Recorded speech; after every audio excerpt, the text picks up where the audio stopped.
Welcome to week 2 of my winter arc journey. This week has been all about showing up every day, even though that initial excitement of starting this journey has started to fade. Staying consistent with these goals has not been easy, but the real progress has definitely been in the everyday commitments that I'm making to myself.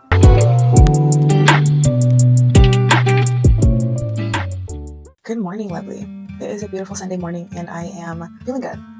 Last night I started to have some thoughts where I was feeling like I'm pretty stagnant with life, and those types of thoughts always just come up whenever the hell they want to. Regardless of what I'm doing in life, I could be doing the absolute best that I've ever been doing, but those thoughts will just come when they come. And last night I decided to self-soothe myself with reassurance and words of affirmations. And basically my ritual at night is reassuring myself with words of affirmations that I need in that moment, that night. And it typically will go something like, I am grateful for the day that unfolded for me. I'm grateful for the experiences that I had that I know are in my best interest because life is meant for me. I usually start with that, and then I'll start to get more specific into expressing gratitude for parts of my day that I want to remember or that really stood out. After I express gratitude, I set an intention for my rest period. I intend to allow my mind and body to fully rest so that I can wake up feeling rejuvenated. Whatever feels right, literally every day. It could be different or it's the same every day that week. It's whatever feels right. And after I express specific gratitude for my day, I like to set an intention for the mindset that I want to be in when I get up in the morning. So I will say something like, when I wake up tomorrow morning, I am going to be excited for my day. I'm eager for the day to unfold. Last night, I needed words of affirmation for who I wanted to be today. And what I did was I said, tomorrow when I move through my day, I am the type of person that does this. And so last night, what I needed to hear was that I am the type of person that has stronger faith over fear. I am the type of person that does what needs to be done in order to get the best results for herself. I am the type of person that gets up, understands that life is a cycle, and gets up in the morning and expresses gratitude. I'm the type of person that is very intentional with my time. Those were the types of things that I needed to hear last night, and I really did wake up this morning on go. I can do anything. I even reminded myself with last night's exercise. Today I've been like, Cece, last night you set this intention to do this. It's a nice accountability check and want to continue to raise my vibrations. And I just wanted to share that because sometimes it really is just a few exercises that you need to do in order to reset your mindset. Or it's a few words that you need to, and this is the whole healing process. This is what the whole healing journey is. It's not really pretty. It's pretty mundane because it's the same thing. When you're triggered, soothe yourself. When you're triggered, question it. When you are self-aware, you have more questions about yourself. Yeah, I just wanted you guys to know that this is what healing looks like for me. This is what I am doing on a regular to maintain my high vibrations and maintain the positive momentum that I want as I'm going through life and my own journey. Hey, lovely. I'm on my way home from a lunch date with my friend. She's my coworker that made it out the group chat, which I'm grateful for. She's literally so cute. Today is Thursday. I'm happy to report that I am pretty on track with my winter arc goals. I have been determined to remember what I'm working on. So I'm checking my goals multiple times to remind myself. Honestly, I'm kind of shocked with how, I don't want to say easy because it's not easy, but how natural it is for me to do the things that are in line with my winter arc goals. This is week 2, so number 1 was practicing the art of allowing. I basically have them memorized now because of how much I refer to them throughout my day. I guess there really is no one moment that has really stood out for me that I can say that I've been practicing. It really is seen more in how I'm allowing my days to flow. Usually I'm trying to force things or trying to be very strategic and plan things to a T. One thing that has helped me to achieve this mindset of relaxing and allowing has been honoring my body and my mind. So when I say honoring my body, I mean respecting the boundaries that I have with myself. You know, our minds and bodies signal to us when we're hungry, when we're tired, when we're sad, when we need something. And I have been very determined to honor what I feel.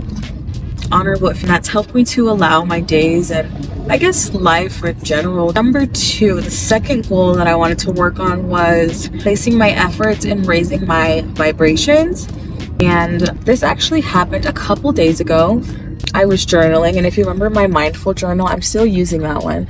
The first prompt is, today I can experience joy by, and a couple days ago I completed the prompt with I can experience joy today by staying on my vibrational plane.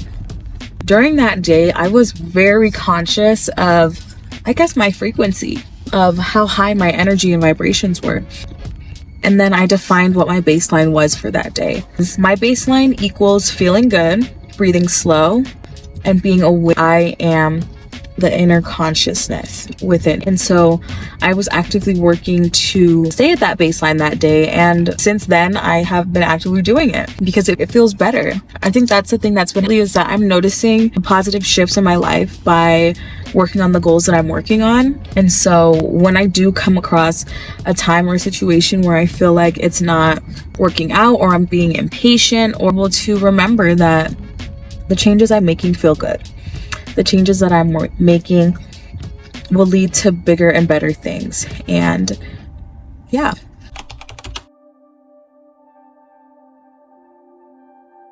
I've shared content before about my yoga practice, but never really in depth. But lately, I have picked it up pretty heavily because of these three things. Yoga has become one of my favorite ways to ground myself. It's more than just the movement, it's been a chance to practice mindfulness, and it's a low impact habit, but it's very powerful.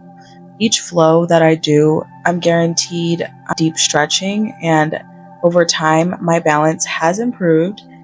There's just something about these moments of focus that brings a sense of calm, but also it feels like I'm putting in the work. And the third thing is my breath and my connection to it, my awareness of it. I've learned to connect with my breath here. I started yoga before I started Pilates, and yoga is what introduced me to the idea of controlling your breath and moving with your breath. I wanted to include this to encourage you to build healthy habits during your winter arc, bring back old ones, or find new ones. Experiment.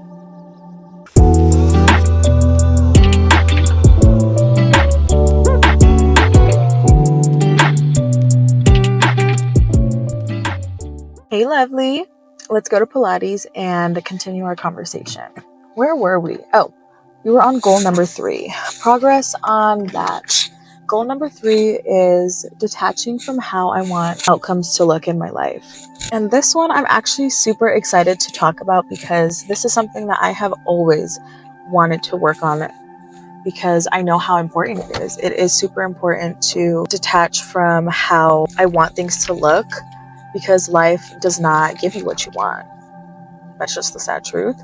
And I just put myself through a lot of emotional turmoil by not detaching myself. I'm really happy to report that nothing has changed in my life, nothing really dramatic to make me have some huge monumental turning point. But what I have changed are my expectations. I've shifted my expectations from outcome-focused results to growth-focused results. I actually made a post about this recently, and I want to dive really deep into this topic because I believe so heavily in it.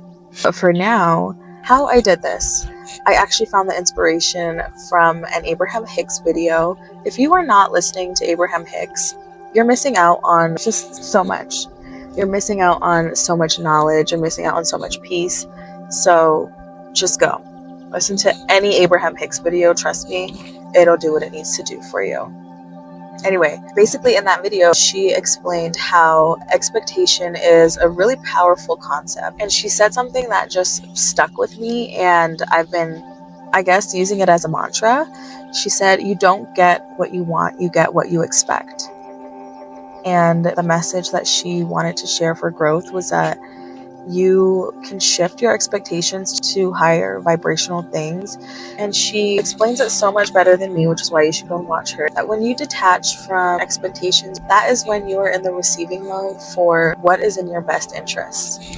And because you're detaching yourself from how you want the outcome to look like, it's most likely going to be so much better than you imagined. It's most likely going to be more grand and more elaborate than you ever could have thought up yourself. Number four was, what's it? Oh, understanding contrast is necessary. Well, this one actually is coming a bit more naturally to me, and I think it's because I'm detaching from how I want the outcome of things to look. And so when I have been experiencing contrast lately, it doesn't throw me off my baseline the way that it used to. Yes, I do react initially, and I do have initial, strong feelings about them, whether they're good or bad in the beginning. I always end up coming back to my understanding that this is necessary for the bigger picture. And let me see if I have an example. I don't really have an example that is directly related to any moment from this week. My husband had surgery. He had a hernia repair surgery, and he is currently in recovery. And I guess I've been fortunate enough to never have experienced having a surgery or caring for someone who has had a surgery. But this is a lot, came back in way worse shape than I had expected. I did expect that it was going to be hard, but we're over a week in, and his mobility is still very limited. And one of his biggest complaints is how every move he makes now is just a whole process, because his abdomen is so sore, and any type of movement, it's just like a stinging pain. And seeing him like this has made me express more gratitude for the things that I can do physically and mentally, because he is so heavy on, I would wish I could do all the things that I usually could do. And of course, I related that to aging. I'm still working on my chronic fear of aging, but every time he says something like that, I'm thinking, oh my God, that is so true. I can just pick up my leg and take it off the bed. But it is a whole maneuver, and I'm very well aware of it because I'm helping him. It's just been an obvious contrast in my life, taking care. And so I've just been accepting it very well. Of course I'm going to accept it. He's my husband. That's my man. Thank you.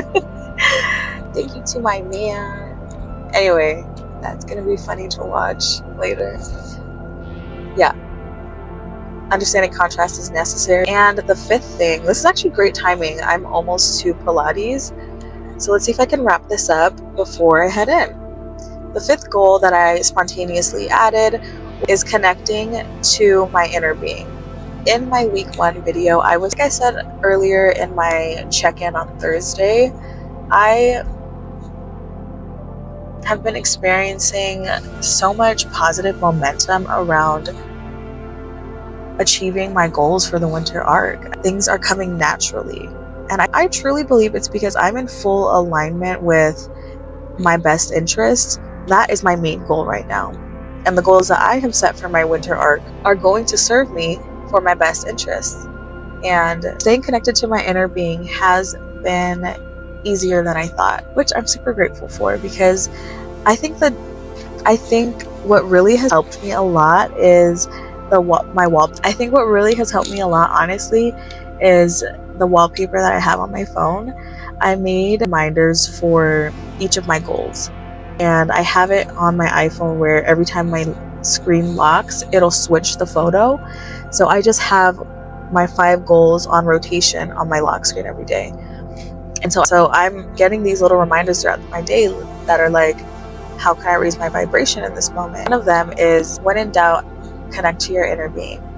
And that's also another one of my mantras, honestly, because when I do have a tough situation at work or at home, or any type of hard situation that is making me feel disconnected, because when you're in a situation that you don't like or you don't agree with, you're disconnected from your inner being.